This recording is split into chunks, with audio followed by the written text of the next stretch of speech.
Everyone, welcome back to my channel. इस video के अंदर हम करने वाले हैं क्लास 11th फिजिक्स का मैकेनिकल प्रॉपर्टीज ऑफ फ्लूइड्स का chapter. Without wasting time let's get started. सबसे पहले हम देखेंगे यहाँ पे इंट्रोडक्शन को।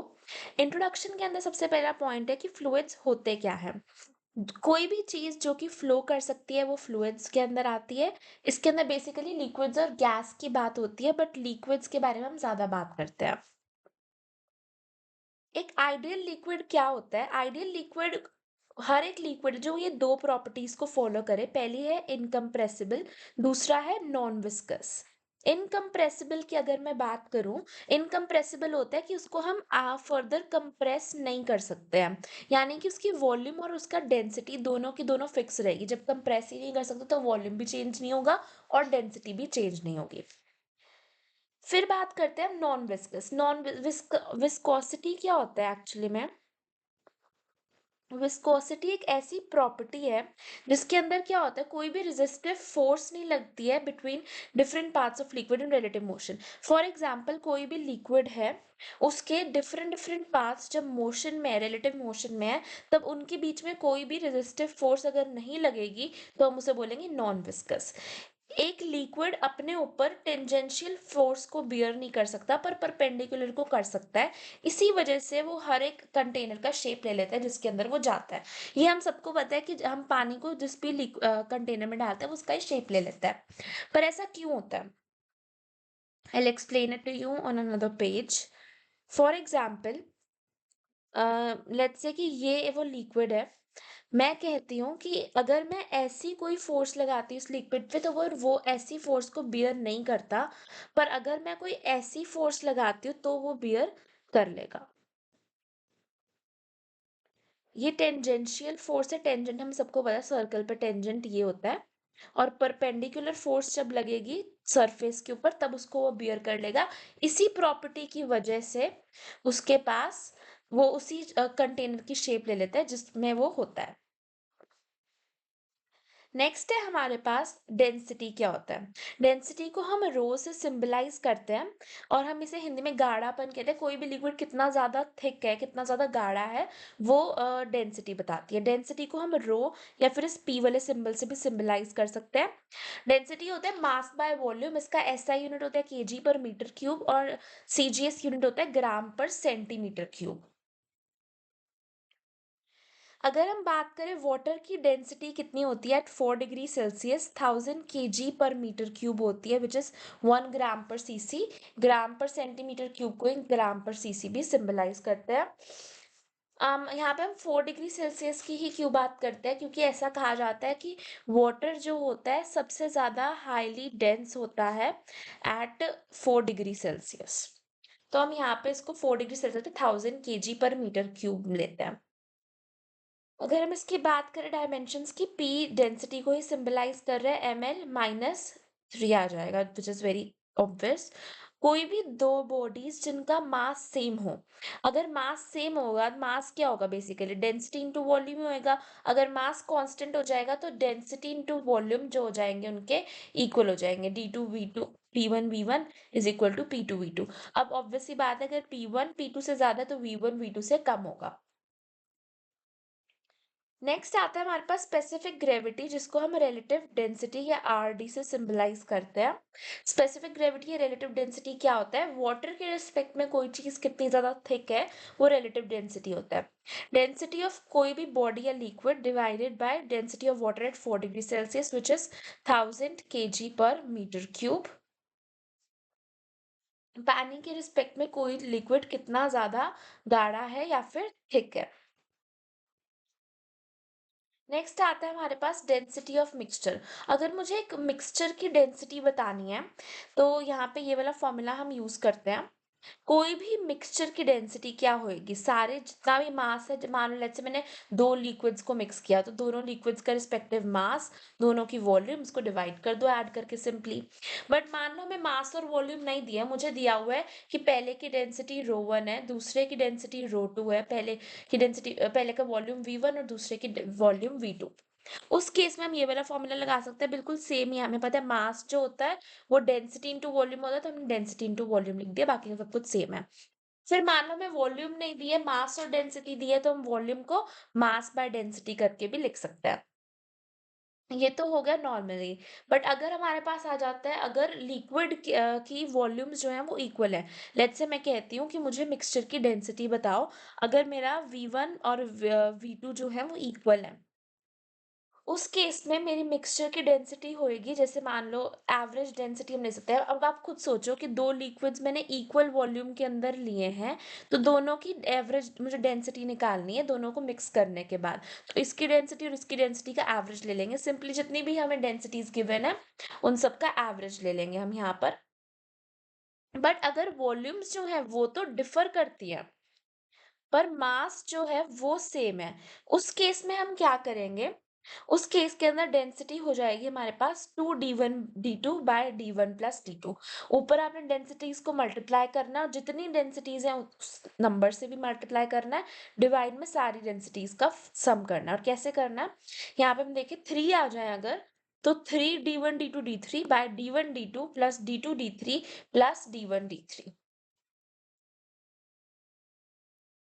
नेक्स्ट इसके अंदर अगर n bye D, let's say कि n नंबर ऑफ हैं, तो 1/d1 plus 1/d2 plus 1/d3 plus 1 bye ऐसे करके dn आ जाएगा।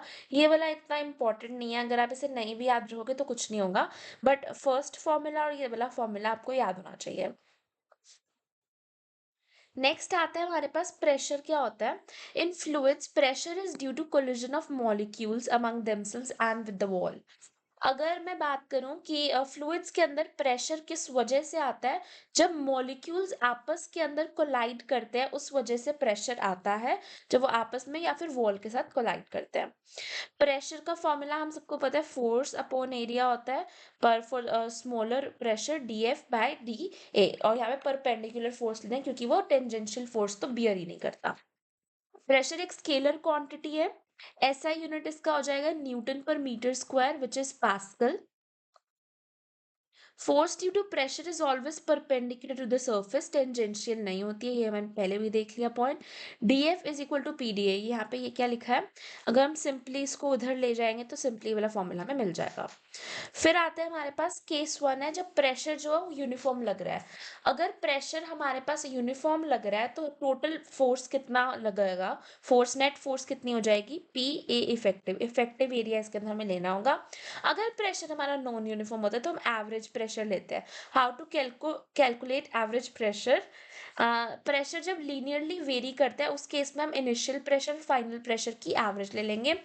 Initial pressure plus final pressure divided by 2, इससे हमें एवरेज प्रेशर मिल जाएगा। एवरेज प्रेशर को एरिया इफेक्टिव से हम मल्टीप्लाई कर देंगे तो हमें नेट फोर्स मिल जाएगी यहाँ पर।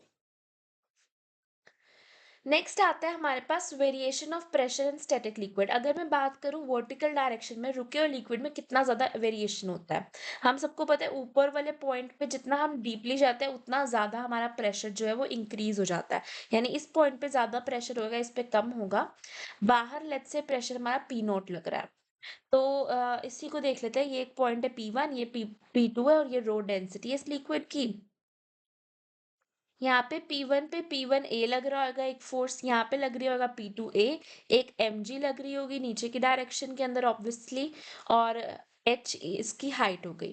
तो इस केस के अंदर P2 माइनस P1, यानी ऑब्वियस सी बात है नीचे वाली साइड पे ज्यादा प्रेशर होगा, तो ऊपर का नीचे का प्रेशर माइनस मतलब प्रेशर में कितना बेसिकली डिफरेंस होगा, तो वो होता है रो जी एच। ये सबको पता होता है, रो जी एच होगा हमारा डिफरेंस। रो इज डेंसिटी, जी हमारा ग्रेविटी, और h हमारे पास दोनों पॉइंट्स के अंदर कितना डिफरेंस है। अगर हम बात करें स्टैटिक लिक्विड की, तो प्रेशर जो है वो इंक्रीज होता है विद डेप्थ, ये हम सबको पता है। फिर आता है हमारे पास टोटल एब्सोल्यूट प्रेशर कितना होगा, P naught plus rho g h होगा, है ना। कैसे होएगा, देखो absolute pressure is equal to P naught हो गया हमारा अब देखो मैं मान लू P1 पे मेरा कितना प्रेशर होगा, तो हम बोलेंगे पी नोट बाहर एटमॉस्फेरिक प्रेशर है, प्लस ये वाले रो जी एच काउंट होएगा, इतनी ये वाली हाइट काउंट होएगी रो जी एच।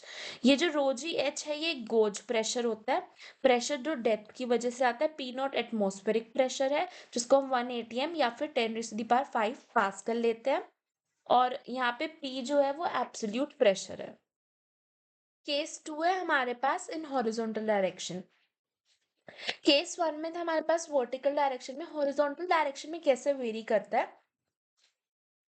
वैसे तो अगर लिक्विड स्टैटिक होता है तो pressure at points on horizontal plane is same. यानी एक, मैं यहाँ पे मान लो कंटेनर लेती हूँ, यहाँ पे और यहाँ पे एक लाइन के अलोंग जो प्रेशर होगा वो सेम होगा, पर कहाँ पे, स्टैटिक लिक्विड में।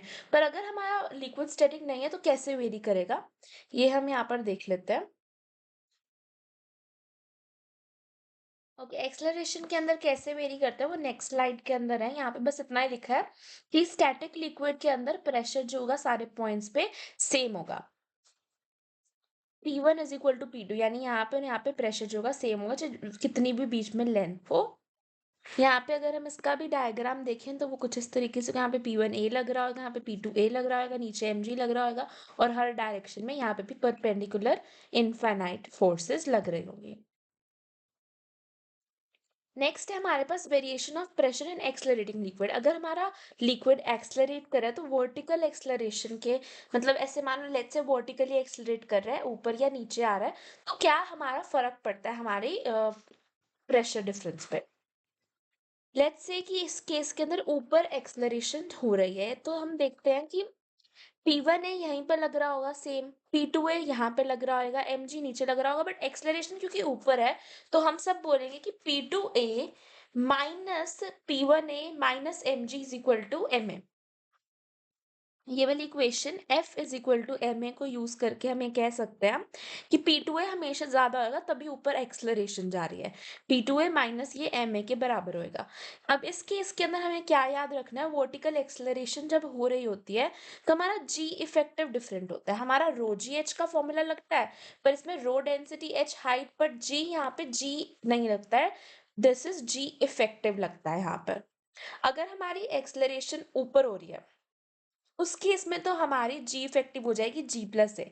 मान लो हम जी को 10 ले रहे हैं और एक्सलेरेशन 4 मीटर पर सेकंड स्क्वायर है, तो 10 प्लस 4 मेरा फॉर्मूला बन जाएगा रो 14h। हाइट जो भी गिवन है, डेंसिटी जो भी गिवन है, अगर एक्सलरेशन ऊपर है, जैसे इस केस में ऊपर है, तो हम जी इफेक्टिव में जी प्लस ए हो जाएगा। अगर एक्सलरेशन नीचे होगी तो जी इफेक्टिव में जी माइनस ए हो जाएगा। P2 माइनस P1 रो जी एच हो जाएगा। जैसे यहाँ पे इस केस के अंदर हम देखेंगे तो G इफेक्टिव हमारा G प्लस ए हो जाएगा यहाँ पर, और रो H P2 माइनस P1 में डिफरेंस आ जाएगा। ऑब्वियस सी बात है P2 जो होगा वो ज्यादा होगा। इस केस के अंदर नॉर्मली से अगर हम कंपेयर करें तो P2 हमारा बहुत ज्यादा हो गया है।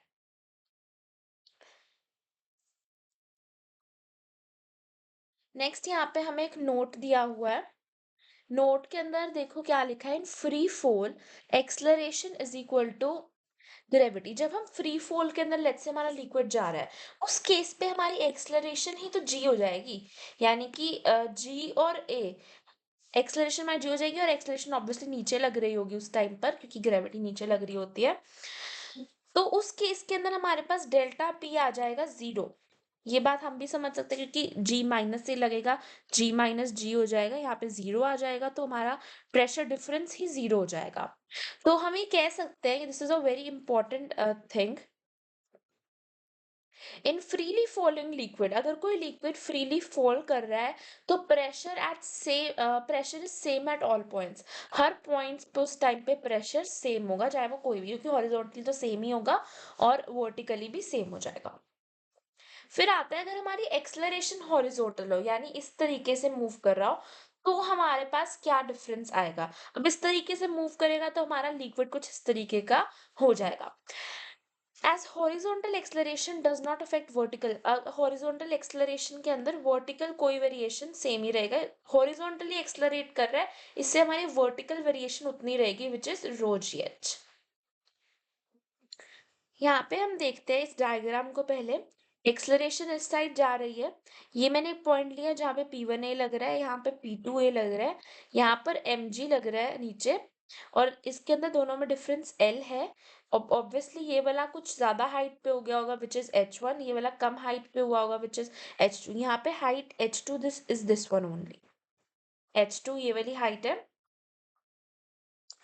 उसके बाद ये tan थीटा हो जाएगा हमारे पास, तो यहाँ पे इस केस में हम ये कह सकते हैं हॉरिजॉन्टल एक्सेलरेशन क्योंकि डिफाइन नहीं करी, यहाँ पे tan थीटा हो जाएगा h1 minus h2 by n, perpendicular by base हो जाएगा, this will be perpendicular and this will be the base, perpendicular by base हो जाएगा which will be a by g के बराबर। यहाँ पे tan थीटा हमारा perpendicular by base which will be equal to a by g।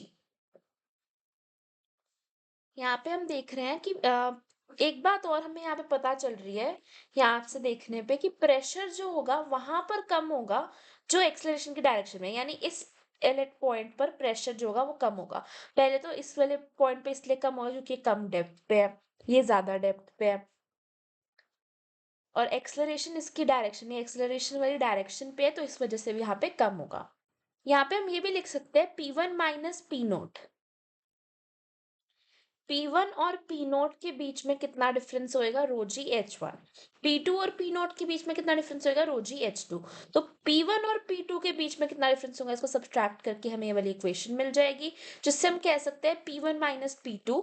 P1 obviously ज्यादा है क्योंकि एक्सेलरेशन की डायरेक्शन में नहीं और ज्यादा डेप्थ पे भी है। P1 माइनस P2 हो जाएगा rho L A, rho L A, rho L यहाँ पे ये वाली लेंथ हो जाएगी। नेक्स्ट आता है हमारे पास पास्कल्स लॉ। Pascal's law क्या कहता है, in an enclosed liquid, change in pressure at any point in liquid is transmitted undiminished to all points at liquid almost instantly।